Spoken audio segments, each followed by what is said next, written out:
prepare yourself for the dark side of Nintendo.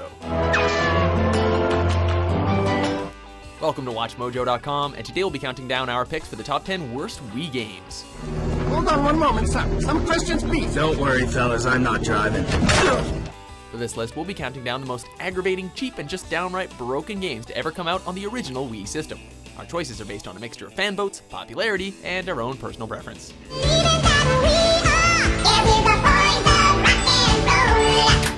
Number 10, Sukeban Shachou Rena.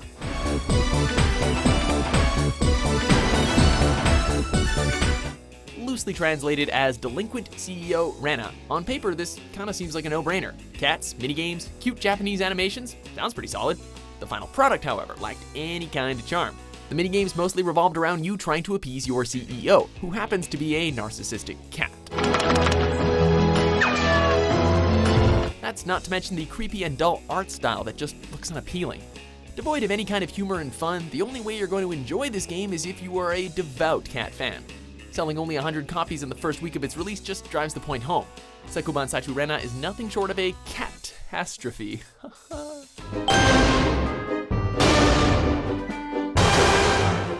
Number 9, Escape from Bug Island.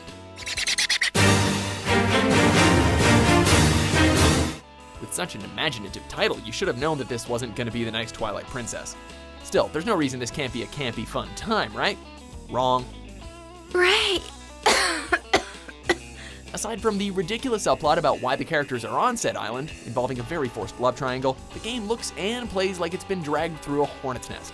The controls are at the most basic, with only simple melee and projectiles as your means of survival. Choppy animation mixed with constant cutscenes, like every time a mutated centipede jumps on you, ensures that you will be swinging your controller through your TV as opposed to the bugs. Let's go home. Yes. Number 8, Far Cry Vengeance. Where is Semaru? Roasting in hell. We are yours to command.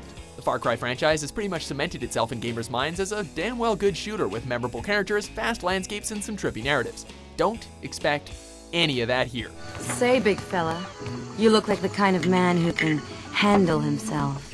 Ubisoft's outing on the Wii, which is actually a remake of a remake, failed on multiple fronts. The substandard graphics and poorly constructed AI ensured that the gameplay lacked the visceral yet fun impact that the series is known for. Not to mention some really cringeworthy dialogue. How long have you been with the rebels? I'm not that kind of rebel, pal. I'm not your pal, you bastard guy. I'm not your guy, buddy. He's not your buddy, friend. I'm not your friend, guy. Overall, it feels exactly like what it is, a bad remake of Far Cry Instincts. Maybe this was the insanity that Boss was talking about. I told you this was a pointless exercise. Number 7, Major Minor's Majestic March.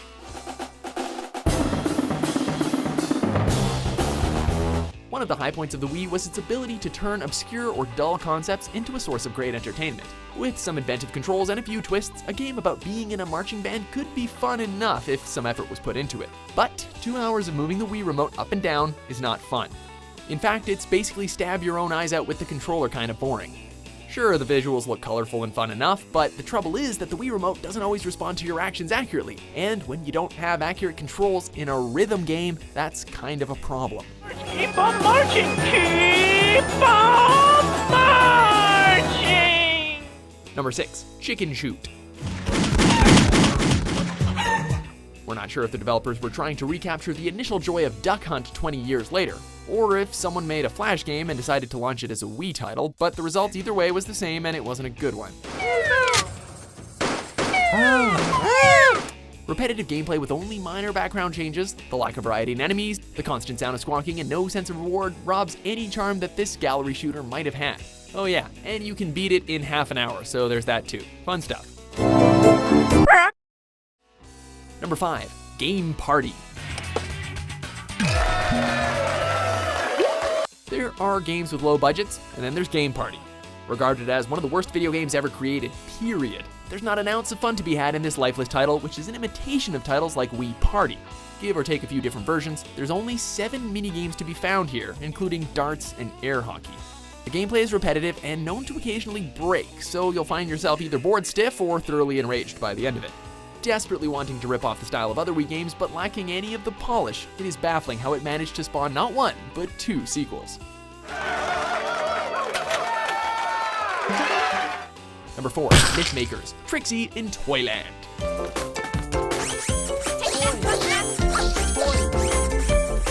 If you're not familiar with developer Data Design Interactive, you will be by the end of this video. This cutesy platformer is one of the many reasons the Wii earned a reputation for being a trove of shovelware.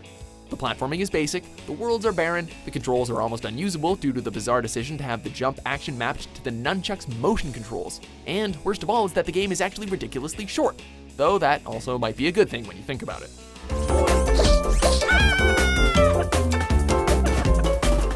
Number 3, Action Girlz Racing. 2, 1, go! Another stinker from Data Design Interactive where the words fundamentally broken come to mind. Aside from having very basic course designs and paper-thin character models, the actual driving in this game is horrendous. Cramped racing tracks and tight camera angles ensure that your driver will be smashing into walls and obstacles on a regular basis.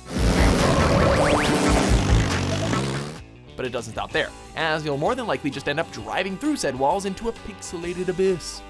Since the majority of the game is locked, you'll be stuck in a perpetual loop, forcing to roam this glitch-filled landmine of a racetrack until you either trudge through it or you snap your controller in half.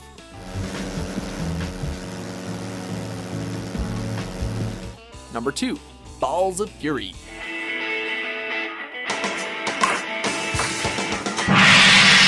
You remember this box office bomb? Sure, it had Christopher Walken being Christopher Walken, but that was basically its only redeeming factor.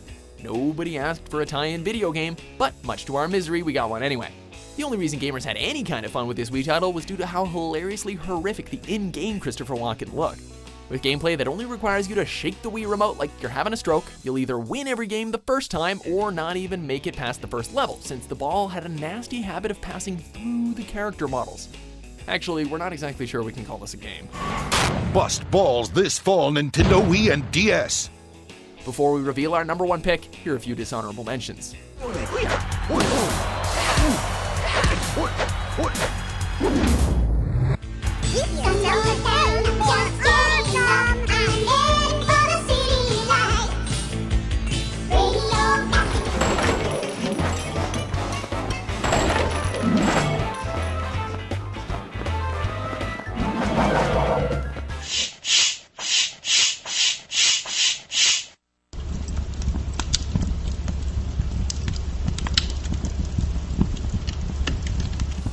Number 1, Ninjabread Man.